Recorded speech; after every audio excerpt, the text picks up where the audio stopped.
Mi tío le dejaría toda su fortuna a quien pudiera resolver su acertijo, así que nuestra familia se volvió salvaje para resolverlo lo antes posible. El tío Garrett era la oveja negra que había hecho millones en tecnología antes de que alguien supiera siquiera qué era la criptomoneda. Mientras el resto de nosotros apenas sobrevivíamos con trabajos sin futuro y tarjetas de crédito al límite, él vivía en una mansión enorme con 7 dormitorios, una bodega de vinos que valía más que las casas de la mayoría de las personas, y un garaje lleno de autos que costaban más que mi salario anual. Cuando murió repentinamente a los 52 años de un ataque al corazón, todos esperábamos en secreto que su fortuna fuera a parar a alguna organización benéfica oscura. Su último dedo medio para la familia que lo había tratado como un paria durante décadas. En su lugar, su abogado nos convocó a todos en su oficina y leyó el testamento más extraño que alguno de nosotros hubiera escuchado jamás. A mis codiciosos familiares, que solo llamaban cuando necesitaban dinero o querían quejarse de sus patéticas vidas, les doy una sola oportunidad para demostrar que valen más que la suma de sus fracasos. Resuelvan mi acertijo, reclamen todo lo que he construido, fracasen.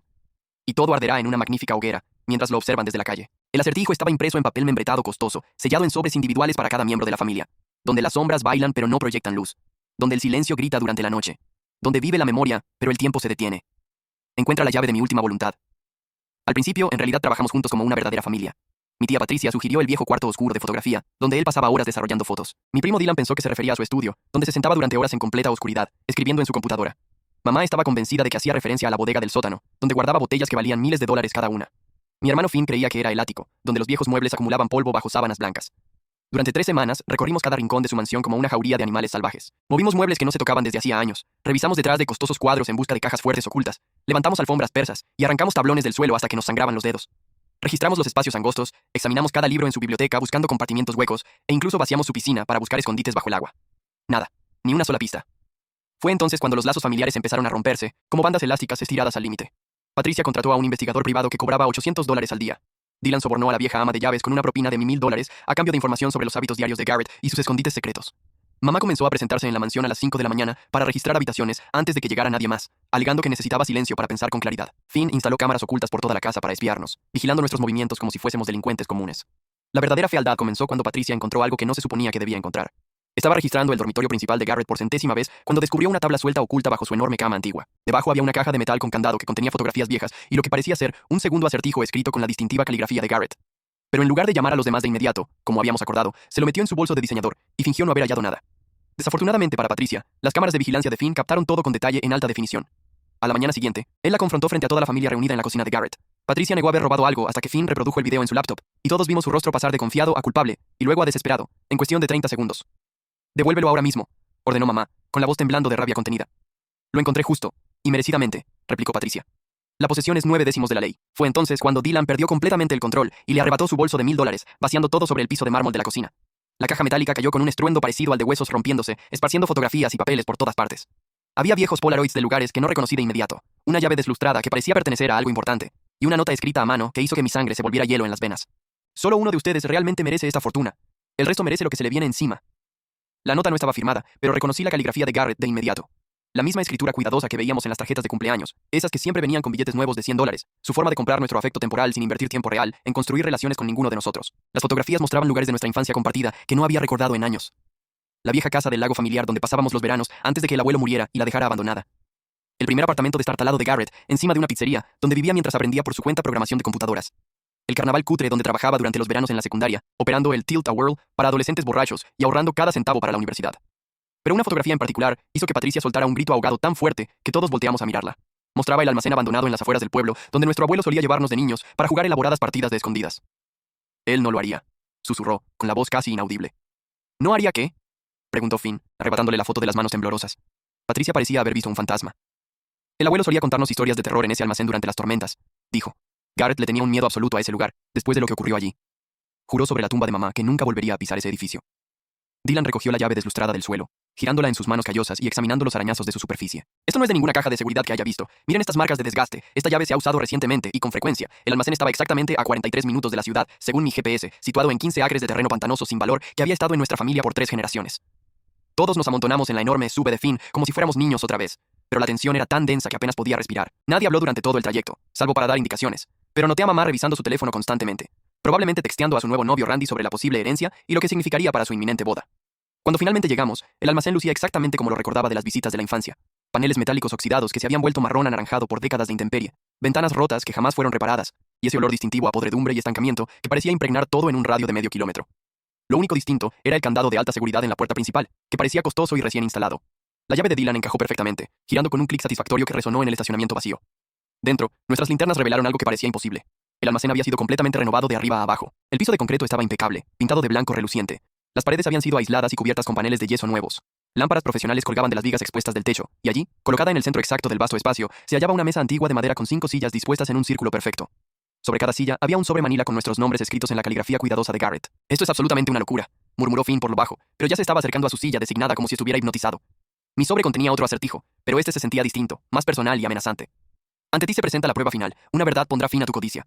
Elige sabiamente lo que más valoras, o únete a mí como un fantasma de advertencia. Debajo del acertijo había una confesión mecanografiada que hizo que mi estómago se revolviera y mis manos temblaran tan violentamente que apenas podía sostener el papel con firmeza. Cuando éramos niños, hace unos 15 años, Garrett nos estaba observando jugar una elaborada partida de escondidas en ese mismo almacén, cuando una sección del piso podrido colapsó sin previo aviso.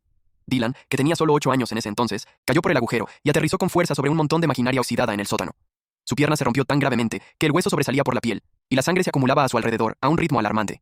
El resto de nosotros, los niños, entramos en pánico y salimos corriendo a gritar por los adultos, pero Garrett, que tenía 13 años y ya era más grande que la mayoría de los adolescentes, se quedó atrás y descendió al oscuro sótano. Usó su camiseta favorita para hacer un torniquete, aplicando presión a la herida y hablándole a Dylan con calma para mantenerlo consciente hasta que los paramédicos llegaron 20 minutos después. Según el médico de urgencias, Dylan habría muerto desangrado sin intervención inmediata, pero esa no fue la historia que nuestra familia contó durante los siguientes 15 años. Patricia, que tenía 14 años en ese momento y ya mostraba señales de los celos y la manipulación que definirían su personalidad adulta, convenció a nuestros padres y a todos los demás de que Garrett en realidad había provocado el accidente. Ella afirmó que Garrett había estado desafiando a Dylan a saltar sobre la parte débil del piso, provocándolo y llamándolo cobarde cuando dudó. Estaba furiosa ese verano, porque Garrett siempre recibía más atención de los adultos. Era inteligente, divertido y encantador, de una manera que hacía que todos gravitaran hacia él en las reuniones familiares. Patricia siempre había sido promedio en todo, calificaciones promedio, apariencia promedio, personalidad promedio, y no soportaba ser eclipsada por su primo menor. Así que mintió, elaborando una historia detallada sobre el comportamiento de Garrett y entrenando a los niños más pequeños sobre qué decir cuando los adultos hicieran preguntas. Nuestros padres le creyeron porque Garrett ya tenía la reputación de ser el problemático de la familia, no porque realmente fuera malo, sino porque cuestionaba la autoridad y se negaba a fingir que todo estaba bien cuando claramente no lo estaba. Pasó los siguientes 15 años siendo tratado como un criminal peligroso, por haber salvado la vida de Dylan. Miré alrededor de la mesa a mis familiares, observando sus rostros mientras leían sus propias versiones de la verdad. Dylan miraba su sobre con creciente horror, la boca entreabierta, mientras los recuerdos de aquel día comenzaban a aflorar. Mamá se había puesto completamente pálida y sujetaba su silla con tanta fuerza que sus nudillos se habían puesto blancos. Finn lucía confundido y abrumado. Era demasiado joven para recordar claramente el incidente, pero lo suficientemente mayor como para haber absorbido la narrativa familiar que pintaba a Garrett como peligroso. Patricia lloraba en silencio, con el rímel corriendo por sus mejillas en ríos negros. Solo era una niña, sollozó, con la voz quebrada. No entendía lo que significaría. No sabía que lo perseguiría el resto de su vida. Destruiste su relación con nuestros padres, dijo Dylan en voz baja, con un dolor en su tono que jamás le había escuchado. Intentó decirles la verdad, les suplicó que lo escucharan, pero ellos ya habían decidido que mentía. Eligieron creerte a ti, en lugar de investigar lo que realmente había pasado. Fue entonces cuando noté las cámaras. 4 cámaras de seguridad de calidad profesional colocadas en cada esquina del almacén, con pequeñas luces rojas parpadeando de forma constante entre las sombras. Estábamos siendo grabados, y lo habíamos estado desde el momento en que cruzamos la puerta. Una voz repentinamente resonó por altavoces ocultos montados por todo el edificio. Era la voz de Garrett, pero la grabación era obviamente reciente, probablemente hecha pocos días antes de su muerte.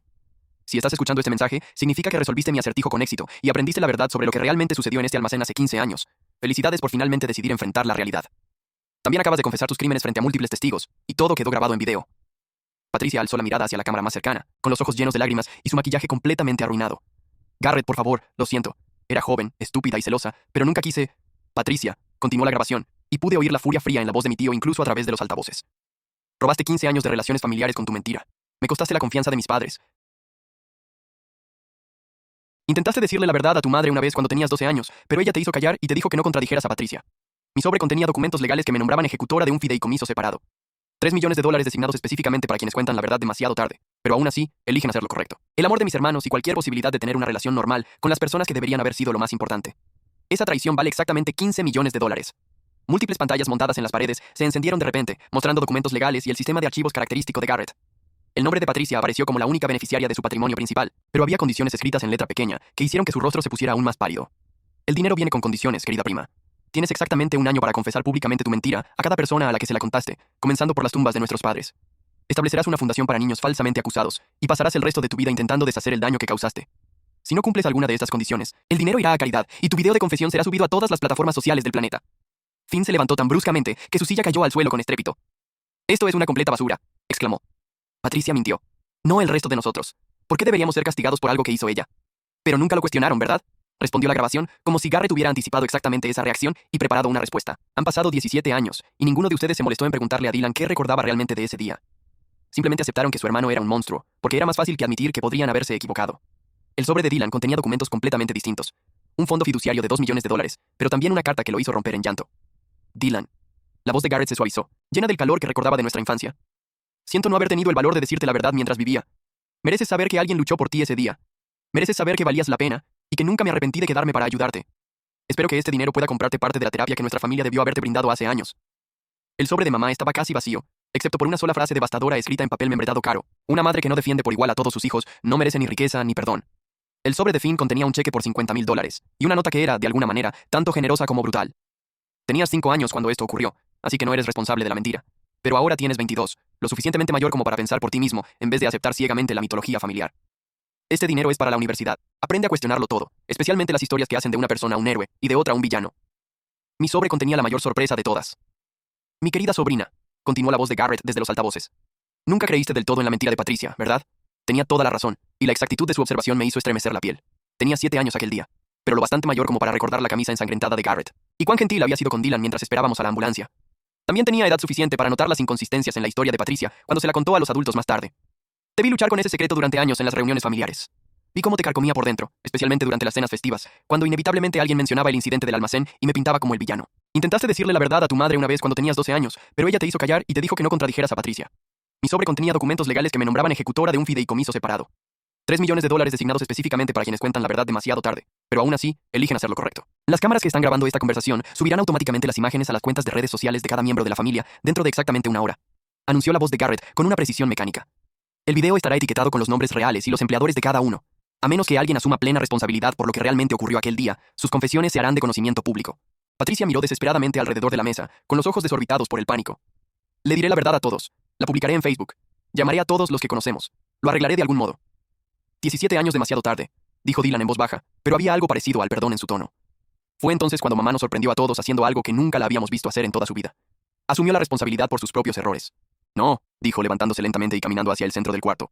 Se colocó directamente frente a la cámara más grande y miró fijamente al lente con más dignidad de la que jamás le habíamos visto tener. Mi nombre es Rebecca Thorne, y fallé como madre de la peor manera posible.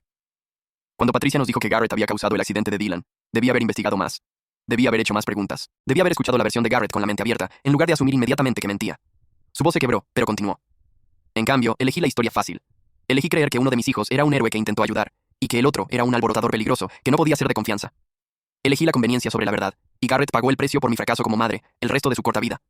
La grabación se detuvo abruptamente. Las cámaras se apagaron con un clic audible.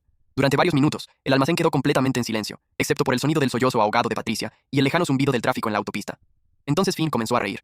No era una risa de humor, sino ese tipo de risa amarga y vacía que surge cuando alguien se da cuenta de que toda su vida se ha construido sobre mentiras y suposiciones falsas. ¿Y ahora qué pasa?, preguntó, con la voz quebrada. ¿Simplemente pretendemos que esto nunca ocurrió y volvemos a nuestras miserables vidas? No, dijo Dylan con firmeza, poniéndose de pie con más fuerza de la que le había visto en años. Ahora hacemos lo que Garrett realmente quería que hiciéramos. Decimos la verdad, incluso cuando es incómoda. Dejamos de proteger a quienes no merecen protección. Empezamos a ser la familia que él merecía tener.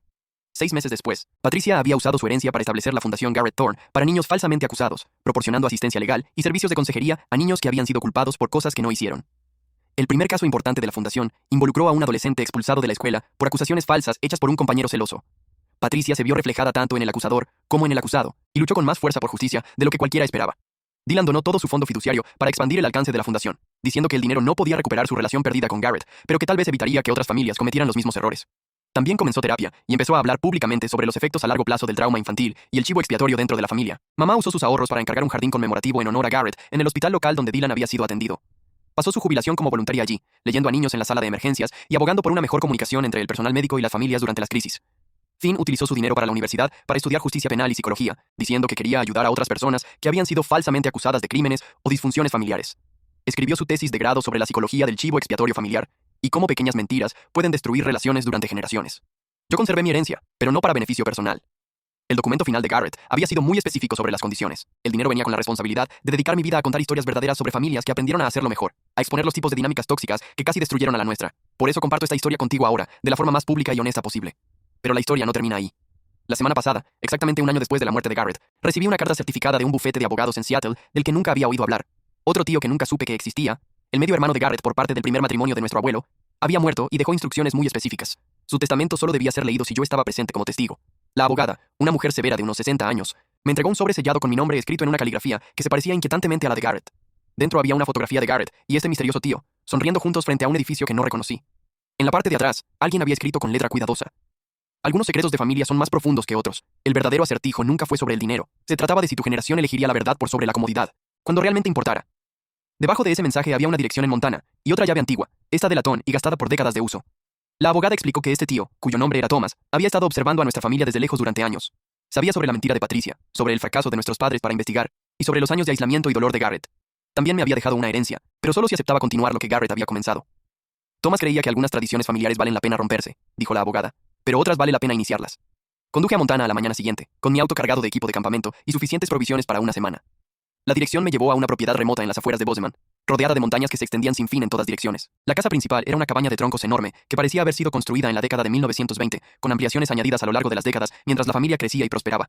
La llave de latón abrió la puerta principal con facilidad, y entré en lo que parecía un museo de historia familiar que nunca supe que existía. Las paredes estaban cubiertas de fotografías que abarcaban casi un siglo, imágenes de parientes que nunca conocí, reuniones familiares previas a mi nacimiento, y docenas de fotos de Garrett en distintas etapas de su vida. Pero estas no eran las fotos formales que teníamos en casa. Eran tomas espontáneas de él riendo, trabajando en computadoras, hablando animadamente con un hombre mayor que sin duda era Thomas. En el centro de la sala principal había otra mesa, esta tallada de una sola pieza de roble y pulida hasta brillar como un espejo. Encima, descansaban un diario de cuero y una nota escrita con la letra de Thomas. Si estás leyendo esto, significa que elegiste la verdad por sobre la comodidad cuando más importaba. Garrett me habló sobre la dinámica de tu familia hace años. También me habló de ti, de cómo eras la única que alguna vez cuestionó la historia de Patricia, incluso siendo una niña. Creía que tenías la fuerza para romper el ciclo. Abrí el diario y encontré página tras página de historia familiar que jamás nos habían contado. Thomas había estado documentando los patrones de disfunción de nuestra familia durante décadas, rastreando cómo las mentiras y la manipulación se habían transmitido de generación en generación como enfermedades genéticas. Nuestro abuelo, el hombre que todos recordábamos como un patriarca amoroso que contaba historias y nos llevaba de aventura, en realidad había sido un alcohólico que abandonó a su primera esposa y a su hijo, Thomas, cuando éste tenía solo 3 años. Se reinventó por completo, se casó con nuestra abuela y creó una nueva familia, fingiendo que su vida anterior nunca había existido. El patrón se repitió con la generación de nuestros padres. Nuestro padre encubrió un atropello con fuga en la universidad, dejando que un compañero inocente cargara con la culpa y cumpliera 2 años de prisión. Nuestra madre robó dinero de su empleador para pagar nuestra casa y luego manipuló el sistema contable de la empresa para incriminar a una compañera de trabajo por el robo. Garrett descubrió estos secretos durante su adolescencia, mientras ayudaba a nuestro padre con problemas informáticos. Encontró archivos ocultos con pruebas de ambos crímenes, junto con documentación que mostraba cómo nuestros padres habían destruido sistemáticamente la vida de personas inocentes para protegerse. Fue entonces cuando todo sobre nuestra dinámica familiar empezó a tener sentido. Garrett no era el problemático porque fuera inherentemente malo. Hacía preguntas incómodas porque había descubierto que nuestra familia entera estaba construida sobre mentiras y traiciones. Nuestros padres lo trataron como una amenaza porque representaba la posibilidad de que sus fachadas cuidadosamente construidas se desmoronaran. Cuando Patricia mintió sobre el incidente del almacén, les dio la excusa perfecta para desacreditarlo por completo. Podían descartar todo lo que dijera sobre sus crímenes pasados, como los desvaríos de un niño peligroso que no podía ser tomado en serio. El diario de Thomas contenía copias de documentos legales que probaban cada acusación, informes policiales, transcripciones judiciales, registros médicos, archivos laborales, todo meticulosamente organizado y verificado. Había pasado décadas construyendo un caso irrefutable contra nuestros padres y abuelos, esperando el momento adecuado para revelar la verdad, pero nunca actuó con esa información. Fui un cobarde, leí en su última entrada. Tenía el poder para limpiar el nombre de personas inocentes y llevar justicia a las víctimas de los crímenes de mi familia. En cambio, elegí el silencio porque enfrentar la verdad significaba perder a la única familia que me quedaba, incluso si esa familia estaba construida sobre cimientos de mentiras. Al final del diario había un número de teléfono y una instrucción. Llama a este número si estás lista para terminar lo que yo debía haber comenzado. Marqué el número con las manos temblorosas. Una mujer contestó en el primer timbrazo. Señorita Thorne, esperaba su llamada. Mi nombre es Detective Rodríguez. Trabajé el caso que su tío Thomas nos contactó hace 15 años, explicó. Thomas se acercó a la policía con sus pruebas poco después del incidente en el almacén, esperando proporcionar contexto sobre la dinámica familiar que llevó a la mentira de Patricia. Pero el estatuto de limitaciones había expirado para los crímenes de nuestros padres, lo que hacía imposible procesarlos judicialmente. Sin embargo, continuó la detective Rodríguez, las víctimas aún están vivas. El hombre que cumplió condena por el atropello con fuga de su padre ahora tiene 63 años y vive en Oregón. La mujer que fue despedida y procesada por el malversación de su madre tiene 58 y lucha por llegar a fin de mes en un hogar de ancianos que no puede costear. Me dio la información de contacto de ambos y la última petición de Thomas: usar la fundación de Garrett y mi herencia para proporcionar restitución a las personas a las que nuestra familia perjudicó. Las conversaciones fueron las más difíciles que he tenido en mi vida. Martín Espinosa, el hombre que cumplió 2 años por el atropello con fuga de nuestro padre, lloró cuando llamé para explicar lo que realmente había sucedido. Había perdido su beca, a su prometida y todo su futuro por un crimen que no cometió. Pasó 40 años cargando con la vergüenza de algo que nuestro padre hizo. Siempre me pregunté por qué su padre fue tan amable conmigo después del juicio. Dijo, me visitó en prisión 2 veces, me trajo libros y dijo que rezaba por mi rehabilitación. Pensé que era solo un buen cristiano tratando de ayudar a un criminal a redimirse. Nuestro padre visitaba a su víctima para manejar su propia culpa, no por verdadera compasión.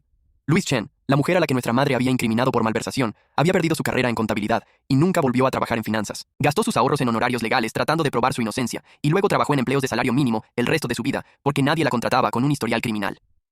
Tu madre me enviaba una tarjeta de Navidad cada año durante 20 años, me contó Luis. Escribía pequeñas notas diciendo que rezaba por mi familia y esperaba que encontrara paz.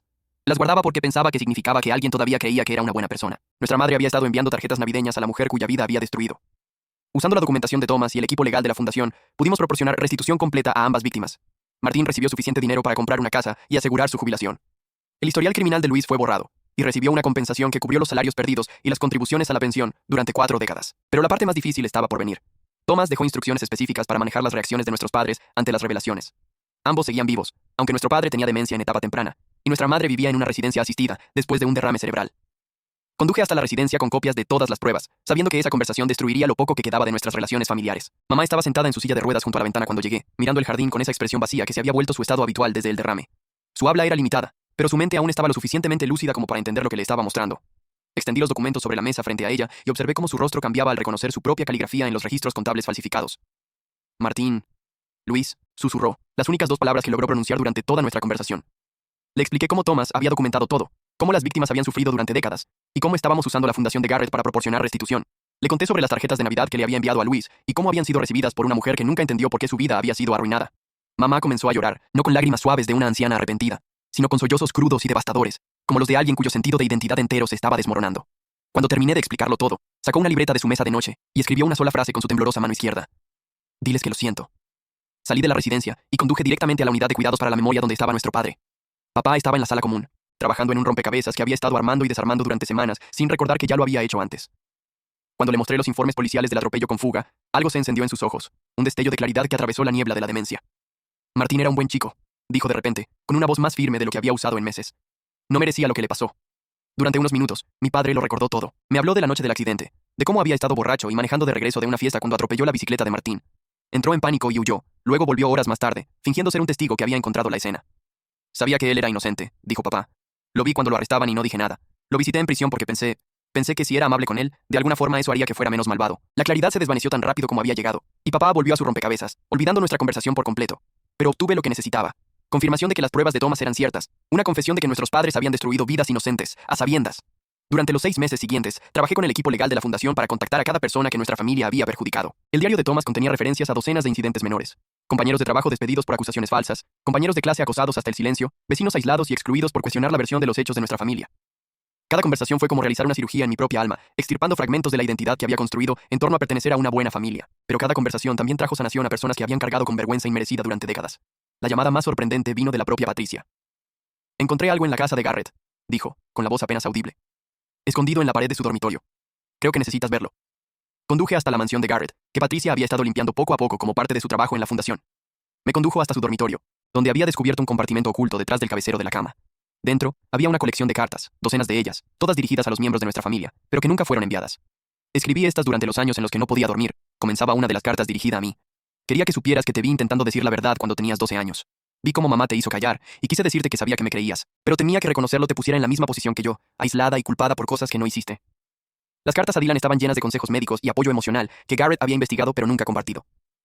He estado siguiendo tu progreso en terapia física a través de las publicaciones de mamá en Facebook, decía una. Encontré algunos tratamientos experimentales que podrían ayudarte con el dolor crónico, pero no sabía cómo contactarte sin causar más drama familiar. Las cartas más devastadoras eran las dirigidas a nuestros padres. A ti te perdono por elegir creer la mentira de Patricia, había escrito Garrett a mamá. Entiendo que admitir que te habías equivocado habría significado confrontar tu propia capacidad de juicio pobre, pero necesito que sepas que tu decisión de creer que yo era peligroso hizo que creciera pensando que realmente lo era. Pasé 15 años temiendo mi propia capacidad para la violencia, porque las personas que se suponía que debían conocerme mejor me dijeron que era capaz de hacerle daño a un niño. A papá. Sé lo del atropello con fuga y de la malversación de mamá. El tío Thomas me lo contó todo cuando cumplí 18 años. He pasado toda mi vida adulta preguntándome si heredé tu capacidad de destruir vidas inocentes, o si podía elegir ser distinto. Elegí ser distinto, pero esa elección me costó a mi familia. La última carta, fechada solo una semana antes de su muerte, estaba dirigida a todos nosotros. Estoy muriendo por una condición cardíaca que probablemente se pudo haber tratado si hubiese tenido una red de apoyo familiar que me alentara a buscar atención médica a tiempo, pero estaba tan acostumbrado a ser visto como el problema de la familia que ignoré mis síntomas hasta que fue demasiado tarde. No los culpo por mi muerte, pero quiero que entiendan que el aislamiento mata gente tan seguramente como cualquier enfermedad. He diseñado el acertijo y la revelación del almacén no para castigarlos, sino para darles la oportunidad de elegir la verdad sobre la comodidad. Si estás leyendo esta carta, significa que hiciste la elección correcta. Significa que la próxima generación de nuestra familia tal vez tenga la oportunidad de estar sana. La fundación no se trata de mi legado. Se trata de dar a otros niños falsamente acusados el sistema de apoyo que yo nunca tuve. Se trata de romper el ciclo de mentiras y manipulación que ha definido a nuestra familia durante generaciones. Thomas tiene más información sobre nuestra historia familiar. Ha tenido demasiado miedo de compartirla en vida, pero lo ha dejado todo para ti, mi querida sobrina, porque cree que tienes la fuerza para afrontar la verdad. Algunas historias están destinadas a terminar. Otras, a transformarse en algo mejor. Los amo a todos, aunque no supe cómo mantener relaciones con ustedes sin perder mi integridad. Elijan algo mejor para sus hijos. Patricia y yo lloramos juntas en la habitación vacía de Garrett, llorando no solo por su muerte, sino por la relación que podríamos haber tenido si nuestra familia hubiera elegido la verdad en vez de la conveniencia, décadas atrás. 2 semanas después, la abogada de Thomas me contactó con información sobre su última petición. Thomas había comprado una propiedad en Montana, específicamente para establecer un centro de retiro para familias que enfrentan acusaciones falsas, el chivo expiatorio y traumas generacionales. Los edificios ya estaban construidos, solo necesitaban personal y programación. Quería que se llamara el Centro Garrett Thorne por la verdad familiar, explicó la abogada. Esperaba que consideraras dirigirlo. Me mudé a Montana hace 6 meses. El centro abrió oficialmente en enero, ofreciendo programas de 1 semana para familias dispuestas a confrontar sus propios patrones de disfunción y engaño. Proporcionamos terapia, servicios de mediación y apoyo legal para personas que intentan limpiar su nombre o reparar relaciones dañadas por acusaciones falsas. Patricia lo visita cada pocos meses, trayendo informes sobre el trabajo de la fundación y actualizaciones sobre las familias que hemos ayudado. Dylan completó su título en psicología y se unió a nuestro equipo como consejero en trauma. Finn se transfirió a la Universidad de Montana y ayuda con nuestro programa de apoyo legal. Mamá falleció pacíficamente en su sueño el invierno pasado. Sus últimas palabras al personal de enfermería fueron: díganle a Martín y Luis que lo siento. Hicimos un pequeño servicio conmemorativo y donamos sus ahorros restantes a la fundación. Papá tiene una demencia tan avanzada que ya no reconoce a ninguno de nosotros, pero el personal del Centro de Cuidado de Memoria dice que habla frecuentemente de un chico llamado Martín y pregunta si alguien sabe si está bien. La noticia más reciente llegó el mes pasado, cuando la detective Rodríguez me llamó con una novedad que me dejó atónita. Hemos tenido un avance en el caso de Luis Chen, dijo. El antiguo empleador de tu madre ha acordado emitir una disculpa pública y proporcionar compensación adicional. Aparentemente el trabajo de tu fundación ha inspirado a otras empresas a revisar archivos antiguos en busca de casos donde empleados pudieron haber sido despedidos injustamente. Hizo una pausa. Hay más. Hemos identificado 17 casos adicionales del mismo periodo en los que el verdadero culpable fue protegido, mientras empleados inocentes fueron culpados. El patrón de tu familia no era único. Era parte de una cultura de corrupción más amplia en esa empresa. Luis Chen, ahora de 71 años, se ha convertido en defensora voluntaria en nuestro centro. Ayuda a otras personas mayores que intentan limpiar su nombre después de décadas de cargar una vergüenza inmerecida. Martín Espinosa, ahora de 65, usó su dinero de restitución para establecer un fondo de becas para personas anteriormente encarceladas que buscan reconstruir sus vidas. Lo llama la Fundación Segunda Oportunidad y visita nuestro centro cada año para hablar con las familias sobre los efectos a largo plazo de las acusaciones falsas. Lo más difícil no fue el tiempo en prisión, les dice a nuestros visitantes. Fueron los 40 años posteriores, siempre preguntándome si la gente podía ver mi historial criminal con solo mirarme. Siempre sintiendo que tenía que esforzarme el doble para demostrar que era digno de la dignidad humana básica. Tanto Martín como Luis han dicho que conocer la verdad sobre lo que realmente les pasó, aunque fuera décadas después, fue más sanador que cualquier terapia o compensación que pudiéramos ofrecerles. La semana pasada recibí otro sobre misterioso, esta vez entregado a mano en la recepción del centro. Dentro, había una fotografía de una joven que no reconocí, parada frente a una casa que me resultaba vagamente familiar. En la parte trasera estaba escrito: Garrett tuvo una hija. Se llama Emma, tiene 22 años, y ha estado esperando toda su vida para conocer a su familia. También ha estado esperando que alguien le diga la verdad sobre por qué su padre nunca la contactó. Debajo de eso había una dirección en Portland y un número de teléfono. Mañana por la mañana conduciré a Portland.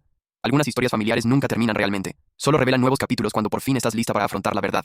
Emma respondió el teléfono al primer timbrazo, como si hubiera estado esperándolo durante años. ¿Es sobre mi padre?, preguntó antes de que pudiera presentarme. Sí, respondí. Soy tu prima, y tengo mucho que contarte. El ciclo de secretos termina con mi generación. El ciclo de la verdad comienza con la suya.